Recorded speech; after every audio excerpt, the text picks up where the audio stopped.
नमस्कार, मैं हूं विनोद तिवारी, अमर उजाला से। हमारे साथ हैं विनोद सिंह बघेल।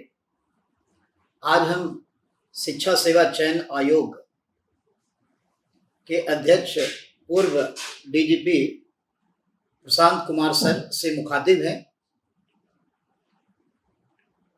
परीक्षाओं को लेके अभ्यर्थियों में कई तरह के सवाल हैं, कई तरह की बातें हैं।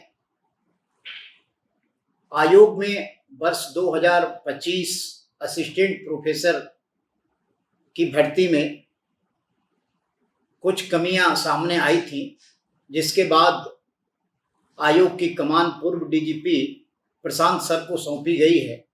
आइए हम आप ही से जानते हैं कि आपने कौन सा ऐसा बदलाव किया है, कौन सा ऐसा तकनीक अपनाया है जिससे अभी असिस्टेंट प्रोफेसर और पीएचडी की परीक्षा शांतिपूर्ण तरीके से संपन्न हुई है। सर, असिस्टेंट प्रोफेसर और पीएचडी परीक्षाओं का आपने आयोजन किया। पिछली घटनाओं से सबक लेते हुए आपने परीक्षा को पूरी तरह निष्पक्ष और बेदाग बनाने के लिए कौन कौन से ठोस पहल किए?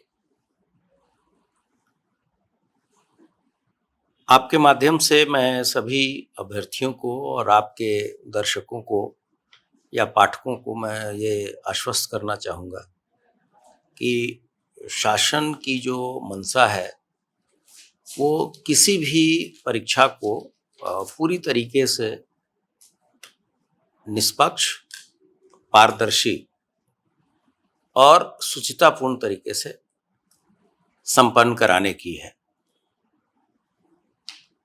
और इन सभी चीज़ों को करने के लिए शासन ने 2024 में ही एक विस्तृत राज्य आज्ञा जारी की थी, जो तत्कालीन एसीएस अपर मुख्य सचिव नियुक्ति के सिग्नेचर से जारी हुई थी। और उसमें ये कहा गया था कि पहले की जितनी भी राज्य आज्ञाएं हैं या विभागीय हैं, उनको ये शासनादेश सुपरसीड करता है। तो उस राज्याज्ञा में जो प्राविधान थे उसी का अनुपालन शिक्षा सेवा चयन आयोग भी करा रहा है और अन्य बोर्ड्स या अन्य आयोग भी करा रहे हैं। और कुछ जो टेक्नोलॉजी के इंटरवेंशंस होते हैं, लगातार टेक्नोलॉजी में सुधार होता जा रहा है और उन सभी चीज़ों का समावेश हम लोग प्रत्येक परीक्षा में करते हैं। या जो कमियां या जो हमारे प्रेक्षकगण जाते हैं जिलों में परीक्षा कराने, उनकी जो फीडबैक मिलती है कि साहब हम इसको और कैसे बेहतर बना सकते हैं, उन सभी चीज़ों का अगली परीक्षा में समावेश हम लोग करते हैं। फिलहाल जो पुरानी जो परीक्षाएं जो लंबित थी, जैसे असिस्टेंट प्रोफेसर की 2022 की परीक्षा वर्ष 2025 में कंडक्ट की गई थी, जिसमें कुछ गड़बड़ियों की शिकायत थी। उस आधार पे एसटीएफ के रिकमेंडेशन पे वो परीक्षा रद्द भी की गई। उसमें से कुछ अभ्यर्थी माननीय उच्च न्यायालय में भी गए हैं और उस पर भी कुछ निर्देश हैं, लेकिन परीक्षा कराए जाने पे कोई रोक नहीं था। हमने परीक्षा कराई है, परीक्षा बड़े ही अच्छे तरीके से संपन्न हुई। उसके बाद से पीजीटी की परीक्षा भी हम लोगों ने 17 जनपदों में कराई और वो भी बहुत अच्छे तरीके से संपन्न हुई है। सर, देश भर में पेपर लीक एक बड़ी चुनौती बन गई है। उत्तर प्रदेश शिक्षा सेवा चयन आयोग प्रश्न पत्र की गोपनीयता बनाए रखने और लीक रोकने के लिए क्या सुरक्षा मॉडल तैयार किया है? ये आजकल जो विशेषकर जहाँ भर्तियों से संबंधित परीक्षाएं होती हैं या फिर जैसे मेडिकल और इंजीनियरिंग के परीक्षाएं होती हैं एंट्रेंस की, उसमें स्टेक्स इतने ज़्यादा हाई हैं और ऐसी कुछ सामाजिक संरचना हमारी बनी है कि इन सभी चीज़ों के लिए ज़बरदस्त क्रेज़ है। इसका बच्चों के की जो चाहत का फ़ायदा उठा के तरह तरह के माफिया तत्व इसमें इन्वॉल्व रहते हैं और फिर इसका फ़ायदा उठाते हैं। मैं कैसे गोपनीयता इत्यादि बरकरार रखी जाती है, इसके बारे में बहुत विस्तृत चर्चा करना उचित नहीं है। लेकिन जो 2024 की जो राज्य आज्ञा है, शासनादेश उत्तर प्रदेश का है, उसमें सभी चीज़ें पहले से ही समाहित हैं। कोई भी व्यक्ति अगर उन चीज़ों का अनुपालन करने की अगर करा देगा, तो मुझे लगता है कि परीक्षा बहुत ही स्वच्छ तरीके से और निष्पक्ष तरीके से संपन्न हो जाएगी। हम लोगों की जो 2 परीक्षाएँ और बची हुई हैं, जैसे टेट की है, अभी टीजीटी की है, फिर टेट की है, फिर एक बीएड की परीक्षा है। ये परीक्षा जो पुरानी परीक्षाएँ हैं, इनको क्रमशः हम लोग जून और जुलाई में संपन्न करा लेंगे। हाँ, नगर क्षेत्र के प्राइमरी विद्यालयों के शिक्षक की भर्ती होनी है। तो ये तो एक सतत प्रक्रिया है। ये इसी तरह से अध्याचन जैसे-जैसे शासन और विभाग इनको फाइनल करेगा, वो आता जाएगा। हम लोग जैसे ही हमारी ये परीक्षाएँ समाप्त होंगी, हम आगे का कैलेंडर भी जारी कर देंगे। हम लोग का ये भी प्रयास रहता है, हम अभी वर्तमान में आयोग का, कि जो भी तिथियाँ घोषित की जाएँ, उस पे परीक्षा करा दी जाए। और उसकी उसमें जो भी बैक एंड पे तैयारी होती है कि कब फॉर्म भरवाना है, कब बच्चों से फीस लेनी है, या उनको पर्याप्त समय दिया जाना चाहिए। फिर उनसे अगर कोई फॉर्म भरने इत्यादि में गलती हुई है तो करेक्शन का भी समय मिलना चाहिए। फिर एडमिशन उनकी परीक्षाएँ कहाँ होंगी, उसको भी एक समय से सूचित करना है। फिर एडमिशन टिकट जारी करना है। सिटिंग अरेंजमेंट्स या सेंटर कैसे पड़ेंगे, वो भी शासनादेश में सभी चीज़ें समाहित हैं। परीक्षा बहुत केंद्रों तरह की भ्रांतियाँ भी अभ्यर्थियों के दिमाग में मैंने जब यहाँ अपना योगदान किया था तो मुझे लगता था लोगों को है। तो हम लोगों ने अपने ट्विटर हैंडल को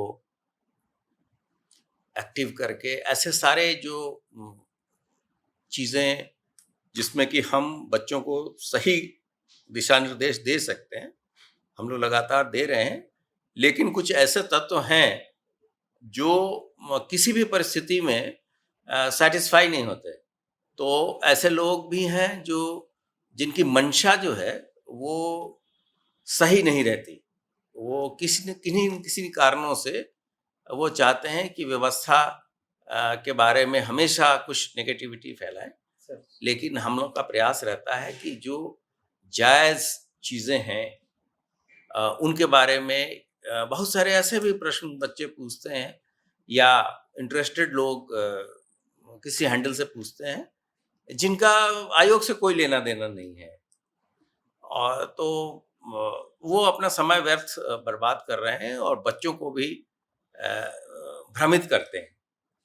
तो मेरा बच्चों से भी यही है कि आप पूरी तरीके से मैं आपको आश्वस्त करना चाहूँगा कि आयोग जो भी परीक्षा कराएगा और वो पूरी तरीके से मेरिट बेस्ड होगी और जो शासन के निर्देश हैं, चाहे वो वैकेंसी के बारे में हो, चाहे वो रिजर्वेशन के बारे में हो, उसका 100% अनुपालन बिना किसी भेदभाव के आयोग कराने का पूरा प्रयास करेगा।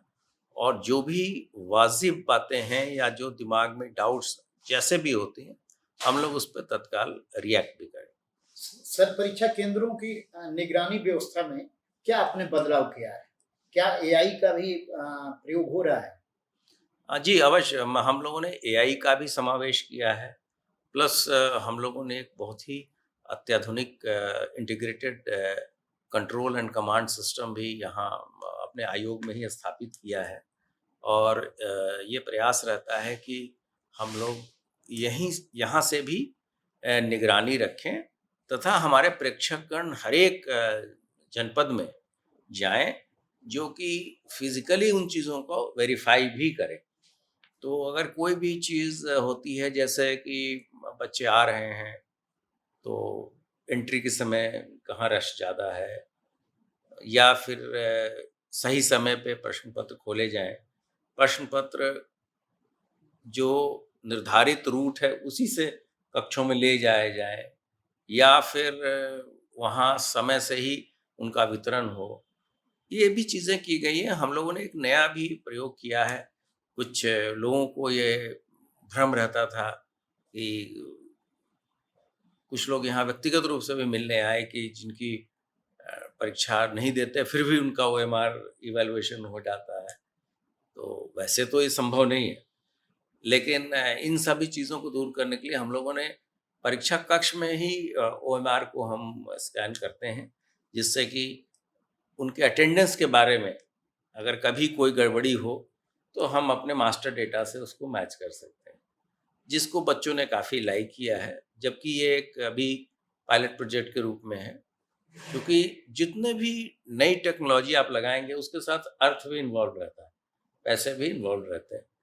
तो इन सभी चीज़ों को जब आगे की कोई परीक्षा होगी तो हम या तो उसमें प्रॉपर समावेश करेंगे और इसको और पारदर्शी बनाने की जितने भी आगे जो भी टेक्नोलॉजिकल इनोवेशन होगा या नई नवाचार कहीं भी होगा, उसको हम सम्मानित करेंगे और प्रयास करेंगे कि बच्चों को, अभ्यर्थियों को एक सिर्फ हम पारदर्शी व्यवस्था के तहत परीक्षा कराएं ही नहीं, ये उनको भी कॉन्फिडेंस दें कि नहीं, परीक्षा पूरी। दिक्कतों की शिकायतें लगातार आती हैं आवेदन करने में, तो आयोग इन्हें आसान बनाने के लिए क्या कदम उठाएगा?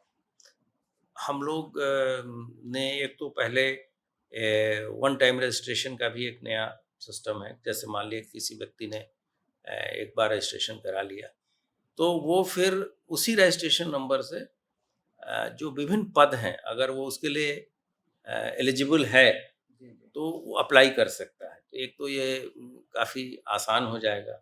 बेसिक सारी चीज़ें आयोग के पास रहती हैं, या उसके पास भी एक नंबर रहता है, उससे वो डायरेक्ट उन चीज़ों को लॉगिन करके कार्य कर सकता है। और पूरा सभी चीज़ें हम ऐसा करते हैं कि कोई प्रेडिक्टेबिलिटी नहीं हो, प्रेडिक्टेड लाइन पे चीज़ें नहीं हो, जिससे कि कोई गेस कर पाए इन चीज़ों को। हमारा प्रयास यही रहता है कि हम कंप्यूटर बेस्ड एक ट्रांसपेरेंट चीज़ें सभी जगह करें, चाहे वो प्रश्न पत्र के चयन का मामला हो, चाहे वो इन्विजिलेटर के लोकेशन का मामला हो, या अगर कभी इंटरव्यू होते हैं तो इंटरव्यू में बच्चे किस बोर्ड में जाएंगे, ये भी लास्ट मिनट में ही तय होगा। ये पहले से किसी एक्सपेक्टेड लाइन पे चीज़ें नहीं। तो युवाओं को सर क्या संदेश देना चाहेंगे आप अपनी तरफ से? हम तो सभी युवाओं को या भर्तियों को यही बताएंगे कि आप पूरी मेहनत और शिद्दत से परीक्षाओं की तैयारी करें। हमारा जो शिक्षा सेवा चयन आयोग है तथा अन्य जितने भी आयोग हैं, सभी लोग यही प्रयास कर रहे हैं कि सभी केवल मेधावी बच्चों को ही हम लोग चुने, बेहतर से बेहतर दें, चूँकि यही लोग आने वाले समय और प्रदेश या देश के भविष्य के रचयिता हैं। और जब अच्छे लोग या शिक्षक हों या किसी भी सर्विस में चुने जाएंगे तो इससे देश और प्रदेश का भविष्य उज्जवल रहे। के लिए क्या आयोग की तैयारी है? अभी तो फॉर्चुनेटली आपने देखा होगा कि हमारी 2 परीक्षा हुई, कोई इस तरह की बातें नहीं हैं। एक बहुत ही कुलसित ढंग से कुछ ऐसे गैंग होते हैं जो इन चीज़ों को करते हैं, तो हम लोग पहले से ही जितने भी हमारी एजेंसीज़ हैं, स्पेशल एजेंसीज़ हैं, उनके साथ समन्वय बना के हम लोग कार्य करते हैं। और इस तरह के लोग जो परीक्षा के शुचिता के बारे में हल्की बातें करना या कोई चीज़ गलत बात फैलाना, तो उसपे हम बहुत ही शुरुआती मोमेंट्स में ही हम कार्रवाई कर देते हैं। और एसटीएफ के साथ भी हमारा कुछ लोग पूरा सर चिन्हित भी हुए हैं इसमें ऐसे? नहीं, हम लोग चिन्हीकरण और सभी कार्रवाई बहुत ही पहले से शुरू कर देते हैं किसी परीक्षा के लिए। जी, जी, जी। तो जिससे कि हमें बाद में कोई दिक्कत का सामना ना करना पड़े। जी, जी। अभ्यर्थियों की सर शिकायत है कि वर्षों तक भर्तियां जो है लंबित रहती हैं। क्या आयोग अब भर्ती के लिए समय सीमा लागू करेगा? नहीं, अब बच्चों को इस तरह का वैसे अगर एक कॉमन सिटीजन के रूप में तो समय से परीक्षाएं होनी चाहिए। जी जी।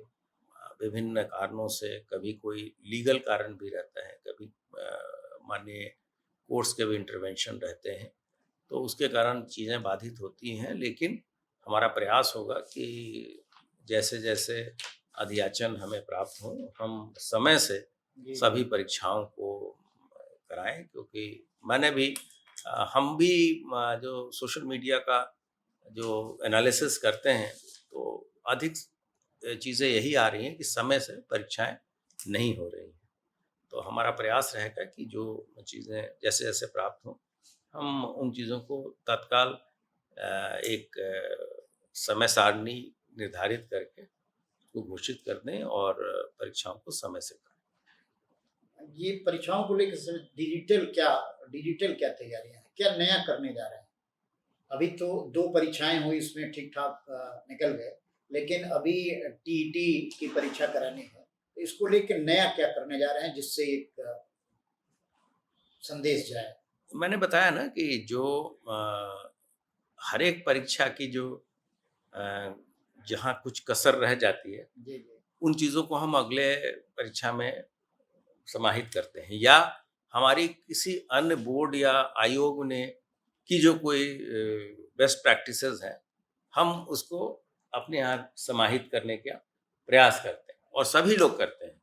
जिससे कि आपने देखा होगा कि पिछले कुछ 2-3 वर्षों से उत्तर प्रदेश में सारी परीक्षाएं बहुत ही सुचारूपूर्ण तरीके से संपन्न हो रही हैं, और सभी परीक्षाओं के बारे में मुख्य सचिव स्तर से भी वीसी करके हमारे जो फील्ड के अधिकारी हैं उनको भी इसमें समाहित किया जाता है, और एक टीम भावना के रूप में जो शासन की मंशा है उसको हम लोग आपके राज्य की खबरें, आपके शहर की खबरें सबसे पहले जानने के लिए देखते रहें अमर उजाला।